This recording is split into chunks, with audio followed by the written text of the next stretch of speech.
स्वामी समर्थ. नमस्कार प्रिय स्वामी भक्तांनो.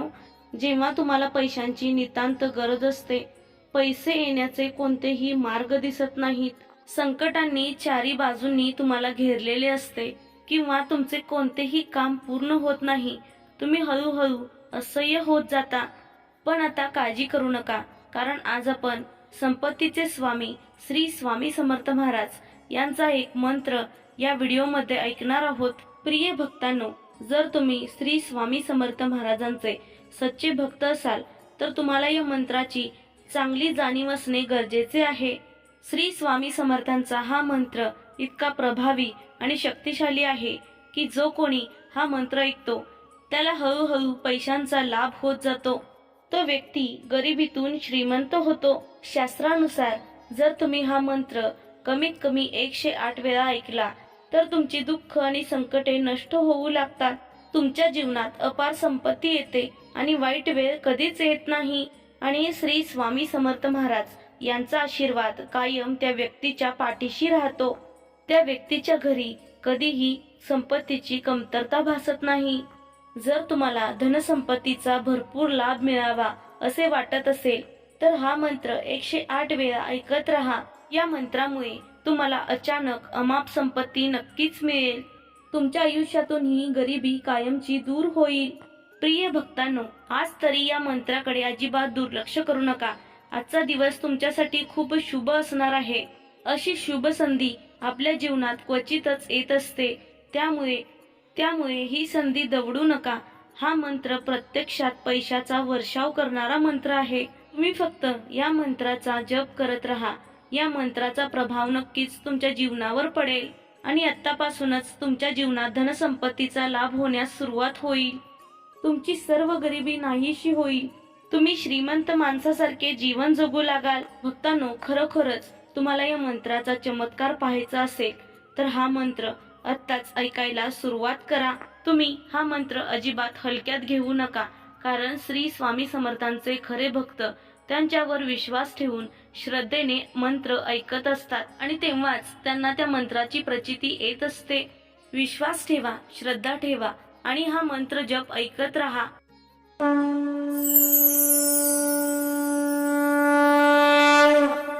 ओम श्री ब्रह्मांड नायकाय धन विघ्नेश्वराय नमः. ओम श्री ब्रह्मांड नायकाय धन विघ्नेश्वराय नमः. ओम श्री ब्रह्मांड नायकाय धन विघ्नेश्वराय नमः. ओम श्री ब्रह्मांड नायकाय धन विघ्नेश्वराय नमः. ओम श्री ब्रह्मांड नायकाय धन विघ्नेश्वराय नमः. ओम श्री ब्रह्मांड नायकाय धन विघ्नेश्वराय नमः. ओम श्री ब्रह्मांड नायकाय धन विघ्नेश्वराय नमः. ओम श्री ब्रह्मांड नायकाय धन विघ्नेश्वराय नमः. ओम श्री ब्रह्मांड नायकाय धन विघ्नेश्वराय नमः. ओम श्री ब्रह्मांड नायकाय धन विघ्नेश्वराय नमः. ओम श्री ब्रह्मांड नायकाय धन विघ्नेश्वराय नमः. ओम श्री ब्रह्मांड नायकाय धन विघ्नेश्वराय नमः. ओम श्री ब्रह्मांड नायकाय धन विघ्नेश्वराय नमः. ओम श्री ब्रह्मांड नायकाय धन विघ्नेश्वराय नमः. ओम श्री ब्रह्मांड नायकाय धन विघ्नेश्वराय नमः. ओम श्री ब्रह्मांड नायकाय धन विघ्नेश्वराय नमः. ओम श्री ब्रह्मांड नायकाय धन विघ्नेश्वराय नमः. ओम श्री ब्रह्मांड नायकाय धन विघ्नेश्वराय नमः. ओम श्री ब्रह्मांडनायकाय धनविघ्नेश्वराय नमः। ओम श्री ब्रह्मांडनायकाय धनविघ्नेश्वराय नमः। ओम श्री ब्रह्मांडनायकाय धनविघ्नेश्वराय नमः। ओम श्री ब्रह्मांडनायकाय धनविघ्नेश्वराय नमः। ओम श्री ब्रह्मांडनायकाय धनविघ्नेश्वराय नमः। ओम श्री ब्रह्मांडनायकाय धनविघ्नेश्वराय नमः। ओम श्री ब्रह्मांडनायकाय धनविघ्नेश्वराय नमः। ओम श्री ब्रह्मांडनायकाय धनविघ्नेश्वराय नमः। ओम श्री ब्रह्मांडनायकाय धनविघ्नेश्वराय नमः। ओम श्री ब्रह्मांडनायकाय धनविघ्नेश्वराय नमः। ओम श्री ब्रह्मांडनायकाय धनविघ्नेश्वराय नमः। ओम श्री ब्रह्मांडनायकाय धनविघ्नेश्वराय नमः। ओम श्री ब्रह्मांडनायकाय धनविघ्नेश्वराय नमः। ओम श्री ब्रह्मांडनायकाय धनविघ्नेश्वराय नमः। ओम श्री ब्रह्मांडनायकाय धनविघ्नेश्वराय नमः। ओम श्री ब्रह्मांडनायकाय धनविघ्नेश्वराय नमः। ओम श्री ब्रह्मांडनायकाय धनविघ्नेश्वराय नमः। ओम श्री ब्रह्मांडनायकाय धनविघ्नेश्वराय नमः। ओम श्री ब्रह्मांडनायकाय धनविघ्नेश्वराय नमः। ओम श्री ब्रह्मांडनायकाय धनविघ्नेश्वराय नमः। ओम श्री ब्रह्मांडनायकाय धनविघ्नेश्वराय नमः। ओम श्री ब्रह्मांडनायकाय धनविघ्नेश्वराय नमः। ओम श्री ब्रह्मांडनायकाय धनविघ्नेश्वराय नमः। ओम श्री ब्रह्मांडनायकाय धनविघ्नेश्वराय नमः। ओम श्री ब्रह्मांडनायकाय धनविघ्नेश्वराय नमः। ओम श्री ब्रह्मांडनायकाय धनविघ्नेश्वराय नमः। ओम श्री ब्रह्मांडनायकाय धनविघ्नेश्वराय नमः। ओम श्री ब्रह्मांडनायकाय धनविघ्नेश्वराय नमः। ओम श्री ब्रह्मांडनायकाय धनविघ्नेश्वराय नमः। ओम श्री ब्रह्मांडनायकाय धनविघ्नेश्वराय नमः। ओम श्री ब्रह्मांडनायकाय धनविघ्नेश्वराय नमः। ओम श्री ब्रह्मांडनायकाय धनविघ्नेश्वराय नमः। ओम श्री ब्रह्मांडनायकाय धनविघ्नेश्वराय नमः। ओम श्री ब्रह्मांडनायकाय धनविघ्नेश्वराय नमः।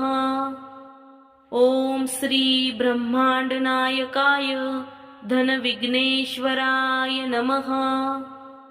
ओम श्री ब्रह्मांडनायकाय धनविघ्नेश्वराय नमः। ओम श्री ब्रह्मांडनायकाय धनविघ्नेश्वराय नमः।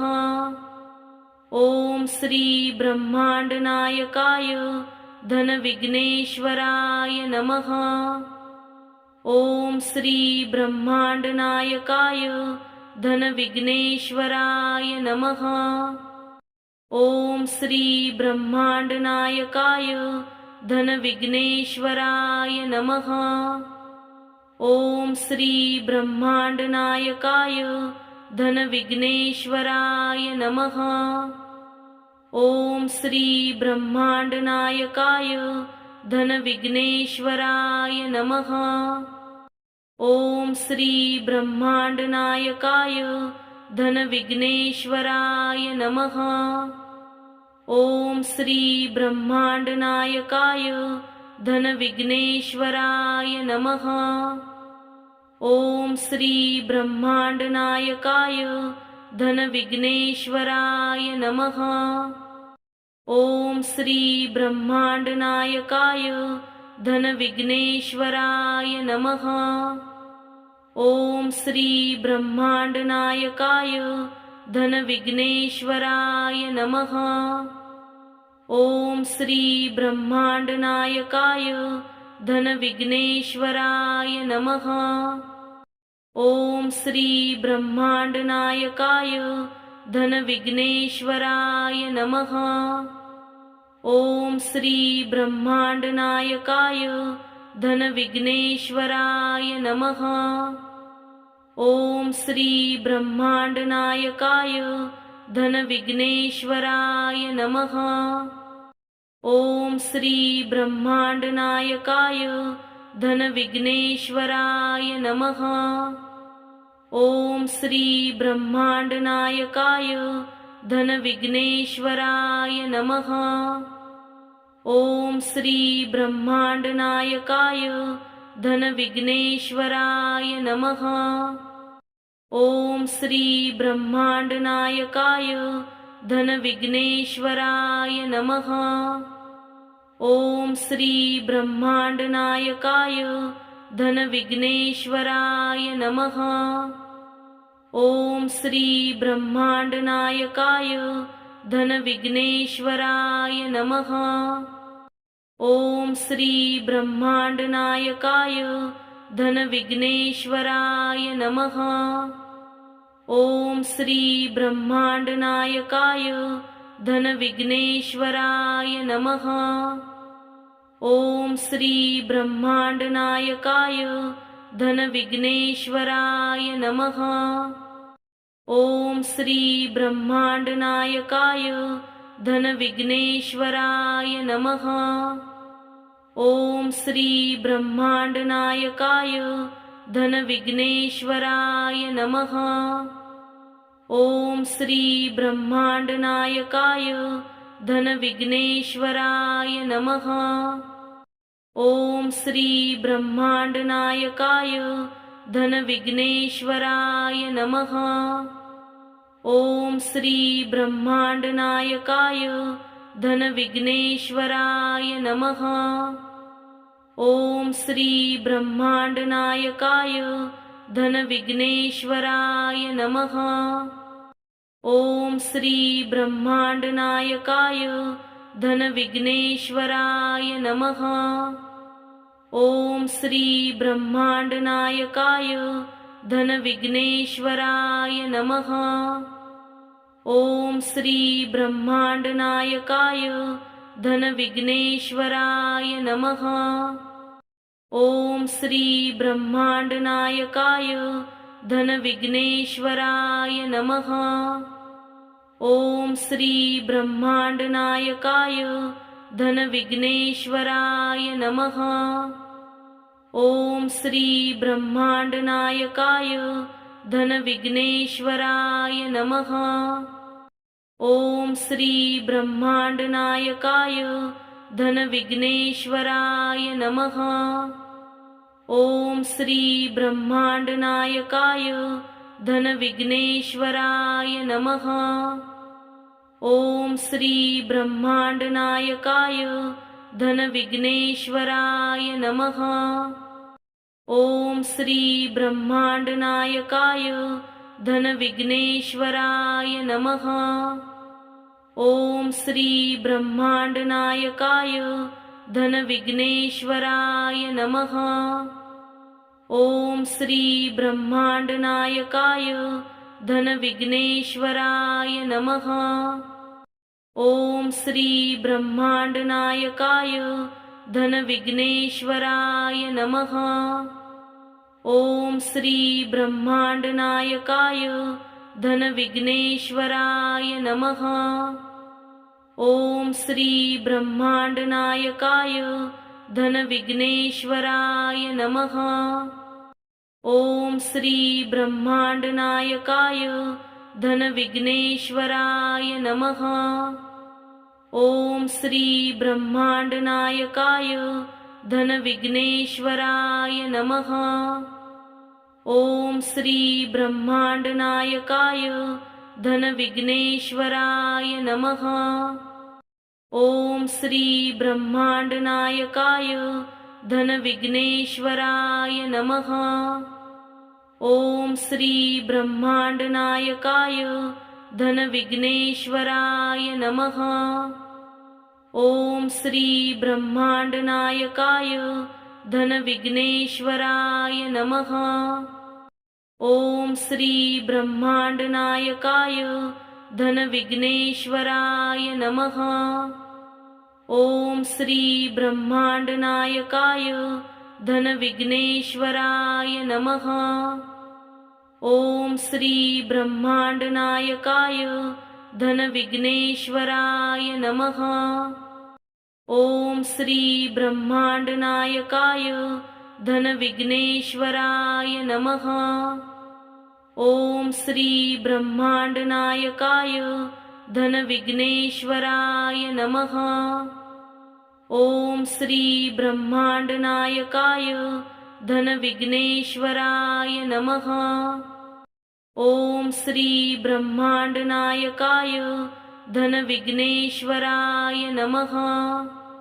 ओम श्री ब्रह्मांडनायकाय धनविघ्नेश्वराय नमः। ओम श्री ब्रह्मांडनायकाय धनविघ्नेश्वराय नमः। ओम श्री ब्रह्मांडनायकाय धनविघ्नेश्वराय नमः। ओम श्री ब्रह्मांडनायकाय धनविघ्नेश्वराय नमः। ओम श्री ब्रह्मांडनायकाय धनविघ्नेश्वराय नमः। ओम श्री ब्रह्मांडनायकाय धनविघ्नेश्वराय नमः। ओम श्री ब्रह्मांडनायकाय धनविघ्नेश्वराय नमः। ओम श्री ब्रह्मांडनायकाय धनविघ्नेश्वराय नमः। ओम श्री ब्रह्मांडनायकाय धनविघ्नेश्वराय नमः। ओम श्री ब्रह्मांडनायकाय धनविघ्नेश्वराय नमः। ओम श्री ब्रह्मांडनायकाय धनविघ्नेश्वराय नमः। ओम श्री ब्रह्मांडनायकाय धनविघ्नेश्वराय नमः। ओम श्री ब्रह्मांडनायकाय धनविघ्नेश्वराय नमः। ओम श्री ब्रह्मांडनायकाय धनविघ्नेश्वराय नमः। ओम श्री ब्रह्मांडनायकाय धनविघ्नेश्वराय नमः। ओम श्री ब्रह्मांडनायकाय धनविघ्नेश्वराय नमः। ओम श्री ब्रह्मांडनायकाय धनविघ्नेश्वराय नमः। ओम श्री ब्रह्मांडनायकाय धनविघ्नेश्वराय नमः। ओम श्री ब्रह्मांडनायकाय धनविघ्नेश्वराय नमः। ओम श्री ब्रह्मांडनायकाय धनविघ्नेश्वराय नमः। ओम श्री ब्रह्मांडनायकाय धनविघ्नेश्वराय नमः। ओम श्री ब्रह्मांडनायकाय धनविघ्नेश्वराय नमः। ओम श्री ब्रह्मांडनायकाय धनविघ्नेश्वराय नमः। ओम श्री ब्रह्मांडनायकाय धनविघ्नेश्वराय नमः। ओम श्री ब्रह्मांडनायकाय धनविघ्नेश्वराय नमः। ओम श्री ब्रह्मांडनायकाय धनविघ्नेश्वराय नमः। ओम श्री ब्रह्मांडनायकाय धनविघ्नेश्वराय नमः। ओम श्री ब्रह्मांडनायकाय धनविघ्नेश्वराय नमः। ओम श्री ब्रह्मांडनायकाय धनविघ्नेश्वराय नमः। ओम श्री ब्रह्मांडनायकाय धनविघ्नेश्वराय नमः। ओम श्री ब्रह्मांडनायकाय धनविघ्नेश्वराय नमः। ओम श्री ब्रह्मांडनायकाय धनविघ्नेश्वराय नमः। ओम श्री ब्रह्मांडनायकाय धनविघ्नेश्वराय नमः। ओम श्री ब्रह्मांडनायकाय धनविघ्नेश्वराय नमः। ओम श्री ब्रह्मांडनायकाय धनविघ्नेश्वराय नमः। ओम श्री ब्रह्मांडनायकाय धनविघ्नेश्वराय नमः। ओम श्री ब्रह्मांडनायकाय धनविघ्नेश्वराय नमः। ओम श्री ब्रह्मांडनायकाय धनविघ्नेश्वराय नमः। ओम श्री ब्रह्मांडनायकाय धनविघ्नेश्वराय नमः। ओम श्री ब्रह्मांडनायकाय धनविघ्नेश्वराय नमः। ओम श्री ब्रह्मांडनायकाय धनविघ्नेश्वराय नमः। ओम श्री ब्रह्मांडनायकाय धनविघ्नेश्वराय नमः। ओम श्री ब्रह्मांडनायकाय धनविघ्नेश्वराय नमः। ओम श्री ब्रह्मांडनायकाय धनविघ्नेश्वराय नमः। ओम श्री ब्रह्मांडनायकाय धनविघ्नेश्वराय नमः। ओम श्री ब्रह्मांडनायकाय धनविघ्नेश्वराय नमः। ओम श्री ब्रह्मांडनायकाय धनविघ्नेश्वराय नमः। ओम श्री ब्रह्मांडनायकाय धनविघ्नेश्वराय नमः। ओम श्री ब्रह्मांडनायकाय धनविघ्नेश्वराय नमः। ओम श्री ब्रह्मांडनायकाय धनविघ्नेश्वराय नमः। ओम श्री ब्रह्मांडनायकाय धनविघ्नेश्वराय नमः। ओम श्री ब्रह्मांडनायकाय धनविघ्नेश्वराय नमः। ओम श्री ब्रह्मांडनायकाय धनविघ्नेश्वराय नमः। ओम श्री ब्रह्मांडनायकाय धनविघ्नेश्वराय नमः। ओम श्री ब्रह्मांडनायकाय धनविघ्नेश्वराय नमः।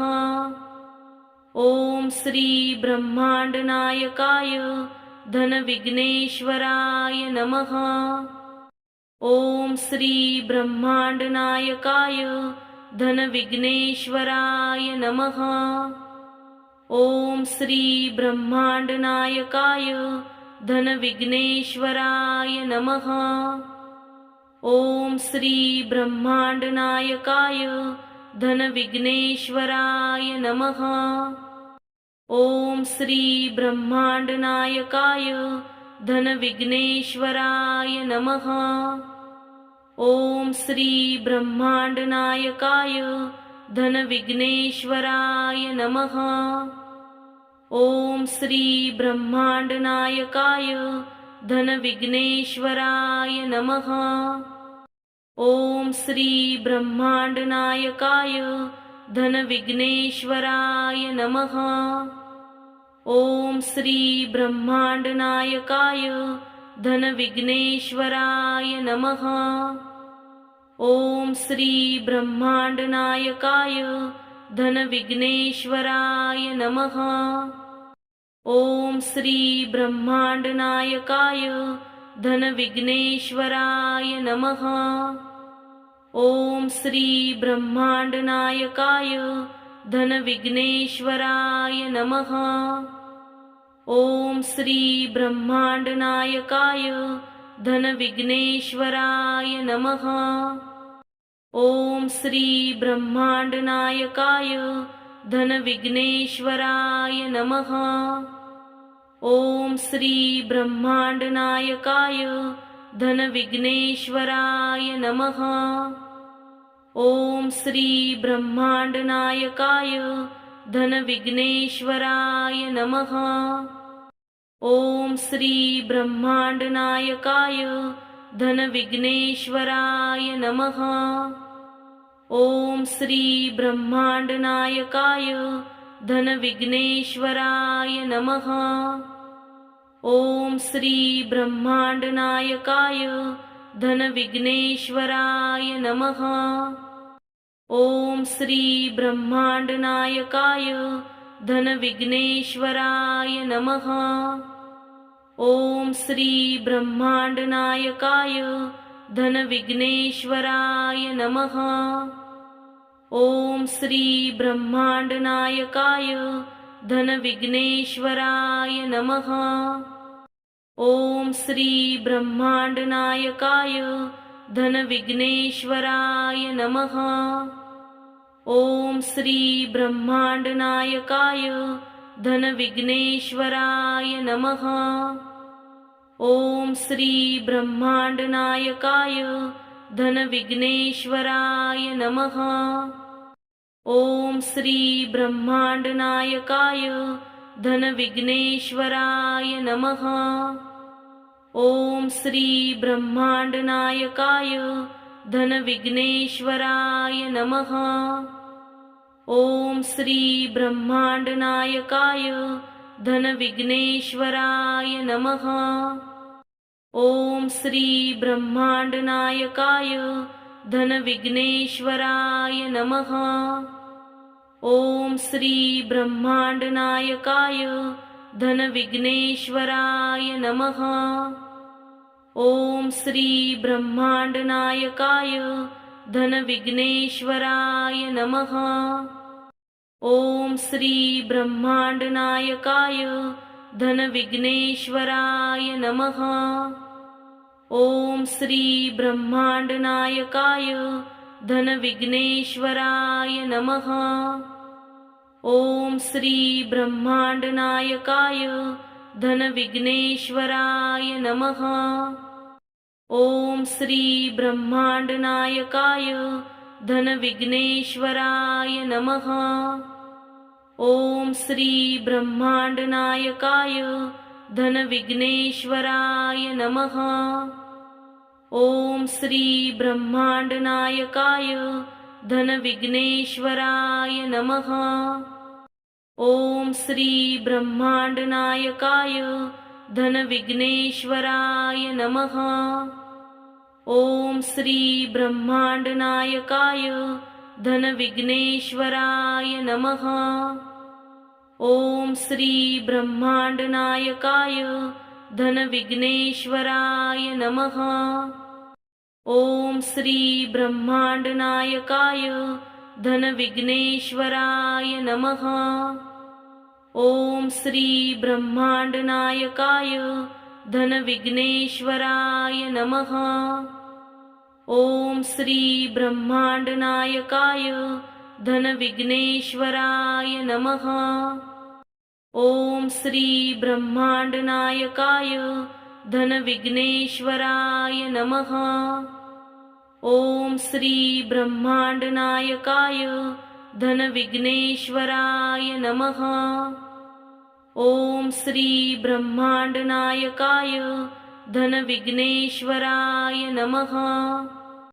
ओम श्री ब्रह्मांडनायकाय धनविघ्नेश्वराय नमः। ओम श्री ब्रह्मांडनायकाय धनविघ्नेश्वराय नमः। ओम श्री ब्रह्मांडनायकाय धनविघ्नेश्वराय नमः। ओम श्री ब्रह्मांडनायकाय धनविघ्नेश्वराय नमः।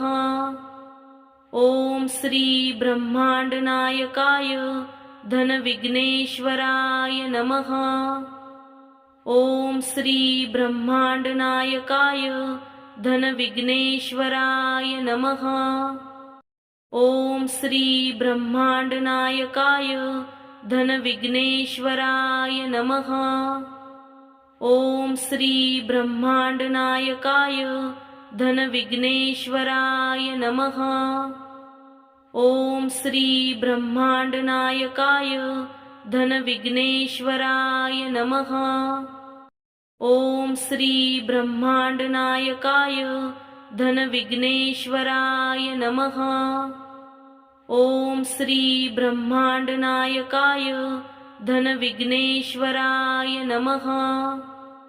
ओम श्री ब्रह्मांडनायकाय धनविघ्नेश्वराय नमः। ओम श्री ब्रह्मांडनायकाय धनविघ्नेश्वराय नमः। ओम श्री ब्रह्मांडनायकाय धनविघ्नेश्वराय नमः। ओम श्री ब्रह्मांडनायकाय धनविघ्नेश्वराय नमः। ओम श्री ब्रह्मांडनायकाय धनविघ्नेश्वराय नमः। ओम श्री ब्रह्मांडनायकाय धनविघ्नेश्वराय नमः। ओम श्री ब्रह्मांडनायकाय धनविघ्नेश्वराय नमः। ओम श्री ब्रह्मांडनायकाय धनविघ्नेश्वराय नमः। ओम श्री ब्रह्मांडनायकाय धनविघ्नेश्वराय नमः। ओम श्री ब्रह्मांडनायकाय धनविघ्नेश्वराय नमः। ओम श्री ब्रह्मांडनायकाय धनविघ्नेश्वराय नमः। ओम श्री ब्रह्मांडनायकाय धनविघ्नेश्वराय नमः। ओम श्री ब्रह्मांडनायकाय धनविघ्नेश्वराय नमः। ओम श्री ब्रह्मांडनायकाय धनविघ्नेश्वराय नमः। ओम श्री ब्रह्मांडनायकाय धनविघ्नेश्वराय नमः। ओम श्री ब्रह्मांडनायकाय धनविघ्नेश्वराय नमः। ओम श्री ब्रह्मांडनायकाय धनविघ्नेश्वराय नमः। ओम श्री ब्रह्मांडनायकाय धनविघ्नेश्वराय नमः। ओम श्री ब्रह्मांडनायकाय धनविघ्नेश्वराय नमः। ओम श्री ब्रह्मांडनायकाय धनविघ्नेश्वराय नमः। ओम श्री ब्रह्मांडनायकाय धनविघ्नेश्वराय नमः। ओम श्री ब्रह्मांडनायकाय धनविघ्नेश्वराय नमः। ओम श्री ब्रह्मांडनायकाय धनविघ्नेश्वराय नमः। ओम श्री ब्रह्मांडनायकाय धनविघ्नेश्वराय नमः। ओम श्री ब्रह्मांडनायकाय धनविघ्नेश्वराय नमः। ओम श्री ब्रह्मांडनायकाय धनविघ्नेश्वराय नमः। ओम श्री ब्रह्मांडनायकाय धनविघ्नेश्वराय नमः। ओम श्री ब्रह्मांडनायकाय धनविघ्नेश्वराय नमः। ओम श्री ब्रह्मांडनायकाय धनविघ्नेश्वराय नमः। ओम श्री ब्रह्मांडनायकाय धनविघ्नेश्वराय नमः। ओम श्री ब्रह्मांडनायकाय धनविघ्नेश्वराय नमः। ओम श्री ब्रह्मांडनायकाय धनविघ्नेश्वराय नमः। ओम श्री ब्रह्मांडनायकाय धनविघ्नेश्वराय नमः। ओम श्री ब्रह्मांडनायकाय धनविघ्नेश्वराय नमः। ओम श्री ब्रह्मांडनायकाय धनविघ्नेश्वराय नमः। ओम श्री ब्रह्मांडनायकाय धनविघ्नेश्वराय नमः। ओम श्री ब्रह्मांडनायकाय धनविघ्नेश्वराय नमः। ओम श्री ब्रह्मांडनायकाय धनविघ्नेश्वराय नमः। ओम श्री ब्रह्मांडनायकाय धनविघ्नेश्वराय नमः। ओम श्री ब्रह्मांडनायकाय धनविघ्नेश्वराय नमः। ओम श्री ब्रह्मांडनायकाय धनविघ्नेश्वराय नमः। ओम श्री ब्रह्मांडनायकाय धनविघ्नेश्वराय नमः। ओम श्री ब्रह्मांडनायकाय धनविघ्नेश्वराय नमः। ओम श्री ब्रह्मांडनायकाय धनविघ्नेश्वराय नमः।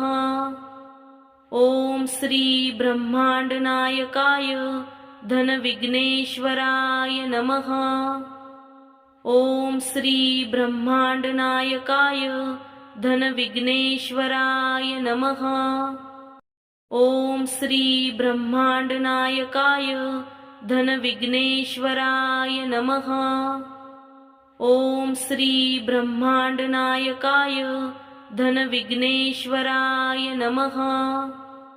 ओम श्री ब्रह्मांडनायकाय धनविघ्नेश्वराय नमः। ओम श्री ब्रह्मांडनायकाय धनविघ्नेश्वराय नमः। ओम श्री ब्रह्मांडनायकाय धनविघ्नेश्वराय नमः। ओम श्री ब्रह्मांडनायकाय धनविघ्नेश्वराय नमः। ओम श्री ब्रह्मांडनायकाय धनविघ्नेश्वराय नमः।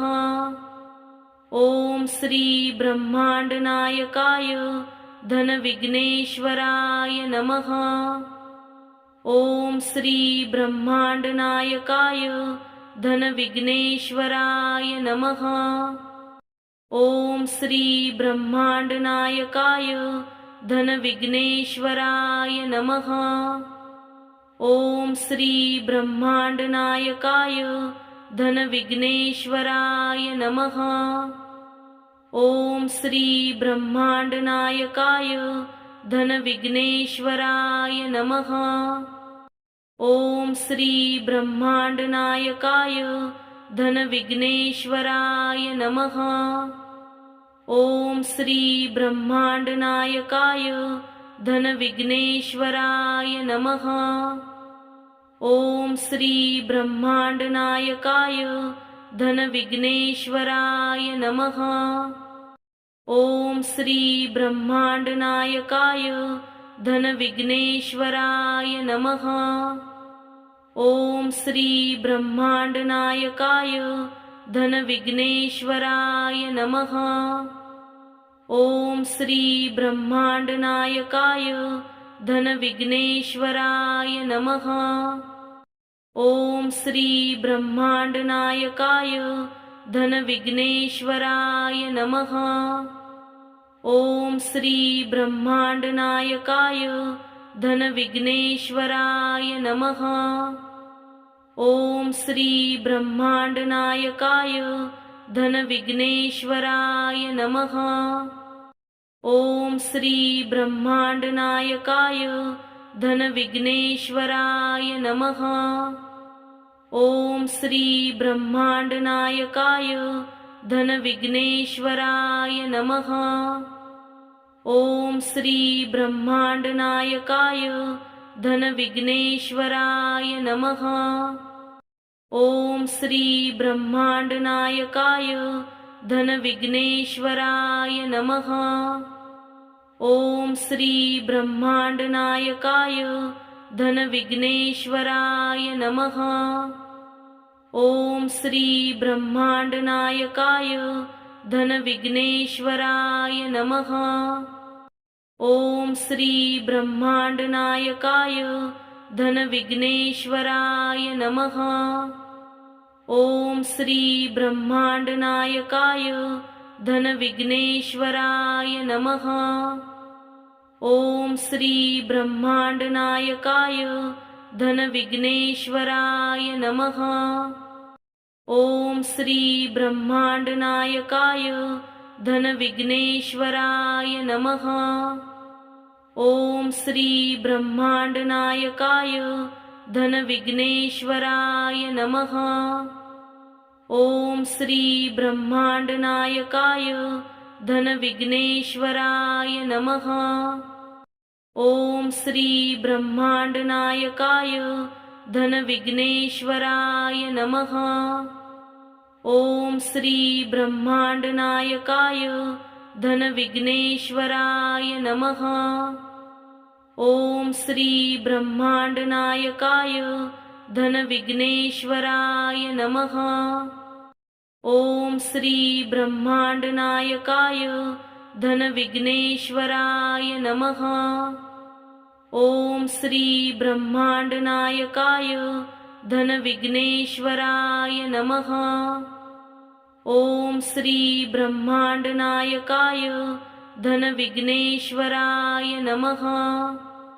ओम श्री ब्रह्मांडनायकाय धनविघ्नेश्वराय नमः। ओम श्री ब्रह्मांडनायकाय धनविघ्नेश्वराय नमः। ओम श्री ब्रह्मांडनायकाय धनविघ्नेश्वराय नमः। ओम श्री ब्रह्मांडनायकाय धनविघ्नेश्वराय नमः। ओम श्री ब्रह्मांडनायकाय धनविघ्नेश्वराय नमः। ओम श्री ब्रह्मांडनायकाय धनविघ्नेश्वराय नमः। ओम श्री ब्रह्मांडनायकाय धनविघ्नेश्वराय नमः। ओम श्री ब्रह्मांडनायकाय धनविघ्नेश्वराय नमः। ओम श्री ब्रह्मांडनायकाय धनविघ्नेश्वराय नमः। ओम श्री ब्रह्मांडनायकाय धनविघ्नेश्वराय नमः। ओम श्री ब्रह्मांडनायकाय धनविघ्नेश्वराय नमः। ओम श्री ब्रह्मांडनायकाय धनविघ्नेश्वराय नमः। ओम श्री ब्रह्मांडनायकाय धनविघ्नेश्वराय नमः। ओम श्री ब्रह्मांडनायकाय धनविघ्नेश्वराय नमः। ओम श्री ब्रह्मांडनायकाय धनविघ्नेश्वराय नमः। ओम श्री ब्रह्मांडनायकाय धनविघ्नेश्वराय नमः। ओम श्री ब्रह्मांडनायकाय धनविघ्नेश्वराय नमः। ओम श्री ब्रह्मांडनायकाय धनविघ्नेश्वराय नमः। ओम श्री ब्रह्मांडनायकाय धनविघ्नेश्वराय नमः। ओम श्री ब्रह्मांडनायकाय धनविघ्नेश्वराय नमः। ओम श्री ब्रह्मांडनायकाय धनविघ्नेश्वराय नमः। ओम श्री ब्रह्मांडनायकाय धनविघ्नेश्वराय नमः। ओम श्री ब्रह्मांडनायकाय धनविघ्नेश्वराय नमः। ओम श्री ब्रह्मांडनायकाय धनविघ्नेश्वराय नमः। ओम श्री ब्रह्मांडनायकाय धनविघ्नेश्वराय नमः। ओम श्री ब्रह्मांडनायकाय धनविघ्नेश्वराय नमः। ओम श्री ब्रह्मांडनायकाय धनविघ्नेश्वराय नमः। ओम श्री ब्रह्मांडनायकाय धनविघ्नेश्वराय नमः। ओम श्री ब्रह्मांडनायकाय धनविघ्नेश्वराय नमः। ओम श्री ब्रह्मांडनायकाय धनविघ्नेश्वराय नमः। ओम श्री ब्रह्मांडनायकाय धनविघ्नेश्वराय नमः। ओम श्री ब्रह्मांडनायकाय धनविघ्नेश्वराय नमः। ओम श्री ब्रह्मांडनायकाय धनविघ्नेश्वराय नमः। ओम श्री ब्रह्मांडनायकाय धनविघ्नेश्वराय नमः। ओम श्री ब्रह्मांडनायकाय धनविघ्नेश्वराय नमः। ओम श्री ब्रह्मांडनायकाय धनविघ्नेश्वराय नमः। ओम श्री ब्रह्मांडनायकाय धनविघ्नेश्वराय नमः। ओम श्री ब्रह्मांडनायकाय धनविघ्नेश्वराय नमः। ओम श्री ब्रह्मांडनायकाय धनविघ्नेश्वराय नमः। ओम श्री ब्रह्मांडनायकाय धनविघ्नेश्वराय नमः। ओम श्री ब्रह्मांडनायकाय धनविघ्नेश्वराय नमः। ओम श्री ब्रह्मांडनायकाय धनविघ्नेश्वराय नमः। ओम श्री ब्रह्मांडनायकाय धनविघ्नेश्वराय नमः। ओम श्री ब्रह्मांडनायकाय धनविघ्नेश्वराय नमः। ओम श्री ब्रह्मांडनायकाय धनविघ्नेश्वराय नमः। ओम श्री ब्रह्मांडनायकाय धनविघ्नेश्वराय नमः। ओम श्री ब्रह्मांडनायकाय धनविघ्नेश्वराय नमः। ओम श्री ब्रह्मांडनायकाय धनविघ्नेश्वराय नमः। ओम श्री ब्रह्मांडनायकाय धनविघ्नेश्वराय नमः।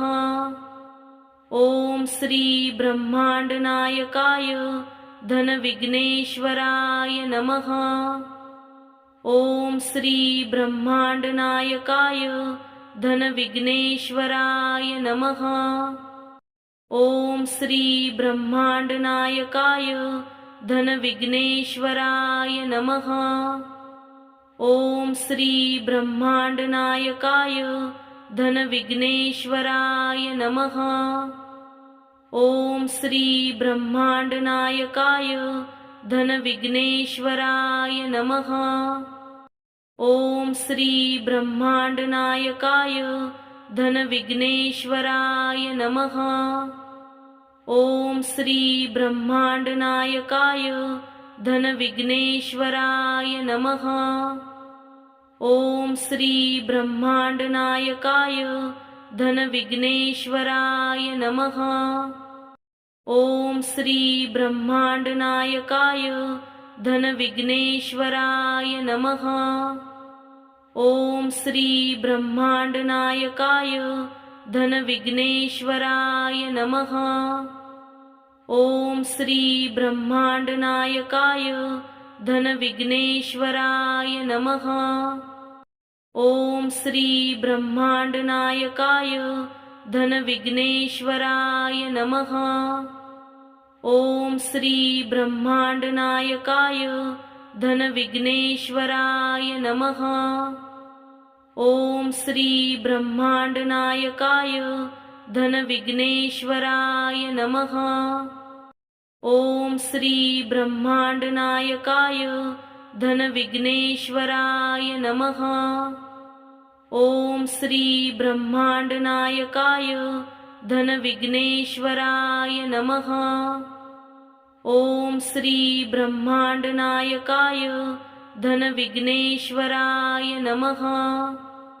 ओम श्री ब्रह्मांडनायकाय धनविघ्नेश्वराय नमः।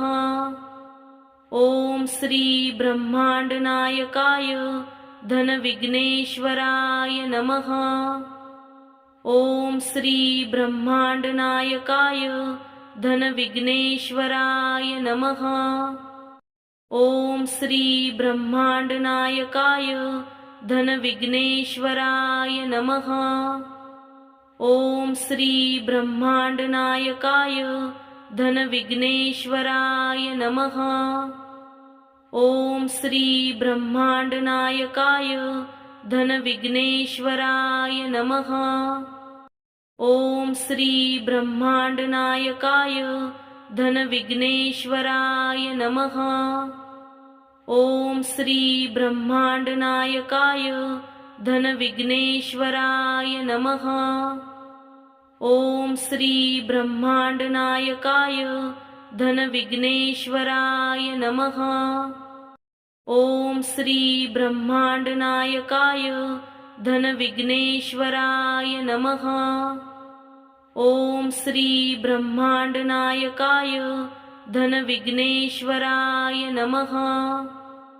ओम श्री ब्रह्मांडनायकाय धनविघ्नेश्वराय नमः। ओम श्री ब्रह्मांडनायकाय धनविघ्नेश्वराय नमः। ओम श्री ब्रह्मांडनायकाय धनविघ्नेश्वराय नमः। ओम श्री ब्रह्मांडनायकाय धनविघ्नेश्वराय नमः। ओम श्री ब्रह्मांडनायकाय धनविघ्नेश्वराय नमः। ओम श्री ब्रह्मांडनायकाय धनविघ्नेश्वराय नमः। ओम श्री ब्रह्मांडनायकाय धनविघ्नेश्वराय नमः। ओम श्री ब्रह्मांडनायकाय धनविघ्नेश्वराय नमः। ओम श्री ब्रह्मांडनायकाय धनविघ्नेश्वराय नमः। ओम श्री ब्रह्मांडनायकाय धनविघ्नेश्वराय नमः। ओम श्री ब्रह्मांडनायकाय धनविघ्नेश्वराय नमः। ओम श्री ब्रह्मांडनायकाय धनविघ्नेश्वराय नमः। ओम श्री ब्रह्मांडनायकाय धनविघ्नेश्वराय नमः। ओम श्री ब्रह्मांडनायकाय धनविघ्नेश्वराय नमः। ओम श्री ब्रह्मांडनायकाय धनविघ्नेश्वराय नमः। ओम श्री ब्रह्मांडनायकाय धनविघ्नेश्वराय नमः। ओम श्री ब्रह्मांडनायकाय धनविघ्नेश्वराय नमः। ओम श्री ब्रह्मांडनायकाय धनविघ्नेश्वराय नमः। ओम श्री ब्रह्मांडनायकाय धनविघ्नेश्वराय नमः। ओम श्री ब्रह्मांडनायकाय धनविघ्नेश्वराय नमः। ओम श्री ब्रह्मांडनायकाय धनविघ्नेश्वराय नमः। ओम श्री ब्रह्मांडनायकाय धनविघ्नेश्वराय नमः। ओम श्री ब्रह्मांडनायकाय धनविघ्नेश्वराय नमः। ओम श्री ब्रह्मांडनायकाय धनविघ्नेश्वराय नमः। ओम श्री ब्रह्मांडनायकाय धनविघ्नेश्वराय नमः। ओम श्री ब्रह्मांडनायकाय धनविघ्नेश्वराय नमः। ओम श्री ब्रह्मांडनायकाय धनविघ्नेश्वराय नमः। ओम श्री ब्रह्मांडनायकाय धनविघ्नेश्वराय नमः। ओम श्री ब्रह्मांडनायकाय धनविघ्नेश्वराय नमः। ओम श्री ब्रह्मांडनायकाय धनविघ्नेश्वराय नमः। ओम श्री ब्रह्मांडनायकाय धनविघ्नेश्वराय नमः। ओम श्री ब्रह्मांडनायकाय धनविघ्नेश्वराय नमः। ओम श्री ब्रह्मांडनायकाय धनविघ्नेश्वराय नमः।